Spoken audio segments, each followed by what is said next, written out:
Amados, graça e paz em nome de Jesus. Hoje nós estaremos lendo Gênesis capítulo 27, versículos de 30 a 40, quando estaremos falando sobre a bênção que Isaque transmitiu para Esaú também. Então, queridos, vamos ler?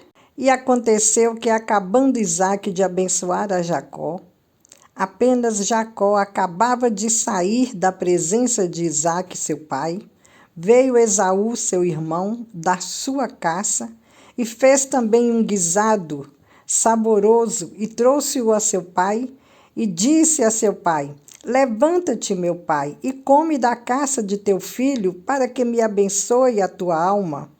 E disse-lhe Isaque, seu pai: Quem és tu? E ele disse: Eu sou teu filho, o teu primogênito Esaú. Então estremeceu Isaque de um estremecimento muito grande e disse: Quem, pois, é aquele que apanhou a caça e me trouxe? E comi de tudo antes que tu viesses, e abençoei-o, e ele será bendito? Esaú, ouvindo as palavras de seu pai, bradou com grande e muito amargo brado e disse a seu pai: Abençoa-me também a mim, meu pai. E ele disse: Veio teu irmão com sutileza e tomou a tua bênção. Então disse ele: Não é o seu nome justamente chamado Jacó, tanto que já 2 vezes me enganou? A minha primogenitura me tomou, e eis que agora me tomou a minha bênção. E perguntou: Não reservaste, pois, para mim nenhuma bênção? Então respondeu Isaque a Esaú, dizendo: Eis que o tenho posto por senhor sobre ti, e todos os seus irmãos lhe tenho dado por servos. E de trigo e de mosto o tenho fortalecido. Que te farei mais agora, meu filho? E disse Esaú a seu pai: Tens uma só bênção, meu pai? Abençoa-me também a mim, meu pai. E levantou Esaú a sua voz e chorou. Então respondeu Isaque, seu pai, e disse-lhe: Eis que a tua habitação será nas gorduras da terra e no orvalho dos altos céus. E pela tua espada viverás, e ao teu irmão servirás. Acontecerá, porém, que quando te assenhorares, então sacudirás o seu jugo do teu pescoço. Amados, nós vemos aqui um quadro triste também, né? Porque Esaú estava caçando, enquanto Jacó veio na presença do pai e recebeu a bênção depois de o ter enganado. Agora Esaú chega com a caça, faz um guisado saboroso, leva para seu pai, e aí acontece algo tremendo e de grande decepção para Esaú. Porque quando ele anuncia a seu pai que o guisado está pronto, que levanta para comer, e depois de comer o abençoe, ele recebe a grande notícia de que alguém já tinha ido lá e recebido a bênção. E aí é quando Isaque fala: Quem é, pois, aquele que veio aqui e recebeu a bênção? Aí ele estremece todo quando ele ouve Esaú requerendo a bênção. É quando ele pergunta: Quem é você? Ele fala: Sou Esaú, seu filho, meu pai. E ele disse: Quem é, pois, aquele que também apanhou uma caça e veio aqui e eu comi?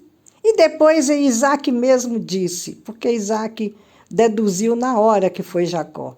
Aí Isaque já foi logo falando: Veio teu irmão com sutileza, com esperteza, e tomou a tua bênção. E ele ficou abençoado, porque quando o pai abençoava, aquela bênção era profética e o filho ficava abençoado. E se fosse uma bênção ruim, ele também iria receber aquela bênção ruim por o resto da vida. E foi aí, queridos, que Esaú queria também que o pai tivesse uma bênção para ele. E ele chegou a inquirir do seu pai: O senhor só tem uma bênção, meu pai? Não tem uma bênção para mim também, não? Não reservou para mim nada? Não reservou uma bênção para mim? E naquela hora, depois de Isaac também ter estremecido, ter assustado, ter ficado certamente preocupado com aquela situação que aconteceu, Esaú começou a chorar. Olha o quadro. O pai aqui, todo transtornado, sem saber, como que as coisas aconteceram. Estremecido, transtornados, porque alguém veio, o filho mais novo veio, o enganou e tomou a bênção. O outro querendo uma bênção e começou a chorar.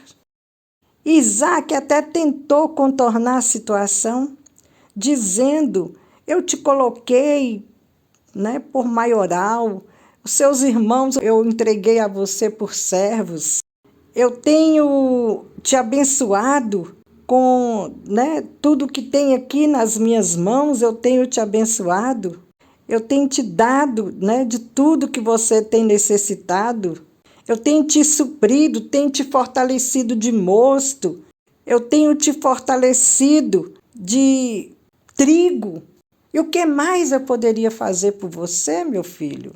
E aí, queridos, Esaú, naquele choro, naquele desespero, e aquela situação ali difícil de resolver. Esaú querendo do pai uma bênção também. O pai já tinha dispensado, já tinha dado, já tinha entregue uma bênção para o outro filho Jacó. E ele ainda falou, e ele ficou bendito, e ele ficou abençoado. Porque a bênção foi dada e ele ficou abençoado. E diante daquela situação difícil de resolver, Jacó foi com a bênção. Esaú querendo uma bênção. Isaac, então, na hora, ele então eleva o seu pensamento ao Senhor, certamente, ao trono da graça de Deus. E ele também coloca sobre Esaú uma palavra profética, uma bênção, mas, queridos, de maneira um pouco diferente. Então, queridos, Isaac não poderia dar a mesma bênção para Esaú, mas ele, para contornar a situação, então traz uma bênção para Esaú, mas a bênção diferente da de Jacó. E foi quando ele disse: eis que a tua habitação será nas gorduras da terra e no orvalho dos céus. E pela tua espada viverás, e ao teu irmão servirás.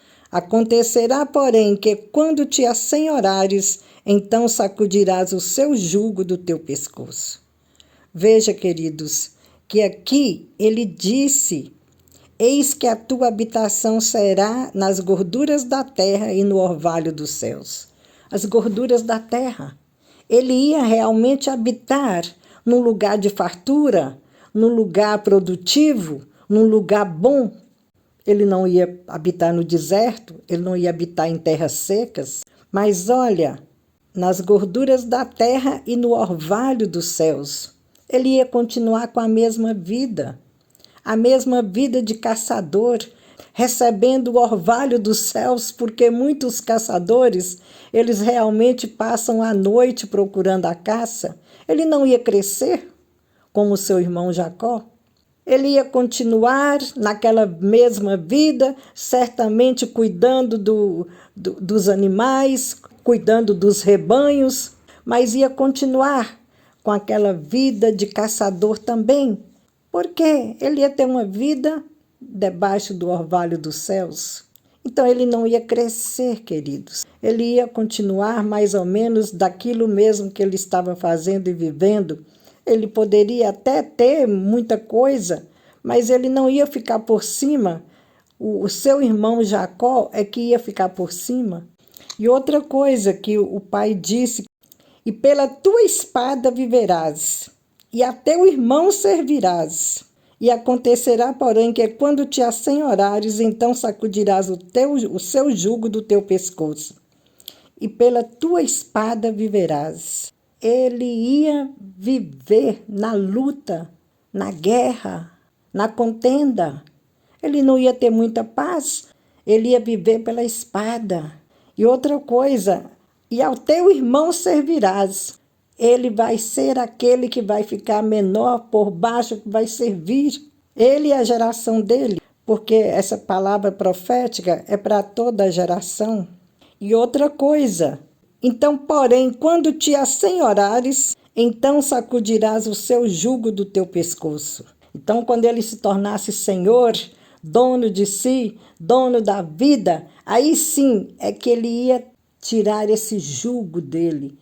E quem sabe se não foi na época que ele fez as pazes com o irmão, que depois nós vamos ver isso nos próximos vídeos. E aí sim a gente pode ver que certamente foi na hora do perdão, que ele já estava mais senhor de si mesmo, idade mais avançada. Quando ele reencontra de novo com seu irmão, é que ele então, quem sabe, que foi essa hora que o jugo pôde cair do pescoço, porque ele realmente encontrou com seu irmão num outro estado diferente, num estado de perdão e de paz. E nesse ínterim, até ele chegar nesse estado, nós vamos depois ver o que aconteceu com o irmão e com ele, para que ele pudesse depois ter essa paz com este irmão. Então, que nós possamos, queridos, conformar com a situação, muitas vezes, que vem para a gente. Porque se Esaú não tivesse requerido tanto do seu pai essa bênção, certamente ele ia viver de forma diferente. Ele ia viver de forma submisso à mãe, submisso ao pai, de forma tranquila. Agora ele tinha que andar e que caminhar de acordo com essa bênção de Isaac, seu pai, que proferiu para ele. Então, tem situações na nossa vida que nós temos que ser prudentes, temos que buscar muito de Deus, temos que pedir a justiça para o Senhor, porque ao Senhor pertence a justiça, ao Senhor pertence, a Bíblia fala que até mesmo a vingança pertence a Deus. Então, muitas situações, às vezes a gente cai nela por insistência, por não conformar com aquilo que aconteceu. É próprio do ser humano querer requerer isso mesmo. Mas tudo que o pai falou com ele, que já tinha acontecido, que a bênção era uma só, ele poderia estar vivendo de uma maneira diferente a partir daquele momento. Mas, pela insistência dele, a vida dele mudou. Então, queridos, que nós possamos, tudo que nós formos fazer, vamos pedir ao Senhor, clamar ao Senhor, buscar do Senhor orientação. Porque com a orientação do alto, do Senhor, de Deus, é que nós vamos viver uma vida tranquila nessa terra. Ele é que é o nosso guia, é o nosso norte. E em nome de Jesus nós podemos chegar ao Pai, que é o que ele disse, tudo que pedirdes, Jesus mesmo dizendo, tudo que pedirdes ao Pai em meu nome será concedido. Então a nós, nos dias de hoje, cabe nós sermos submissos ao Senhor e pedir a orientação de Deus, pedir a misericórdia do Pai e buscar a Jesus Cristo, o Senhor, e em nome dele as coisas serão resolvidas. Então, que nós possamos viver uma vida cristã diferente nessa terra, buscando o Senhor para resolver todos os nossos problemas. Amém? Amém. Fica na graça e na bênção do Senhor.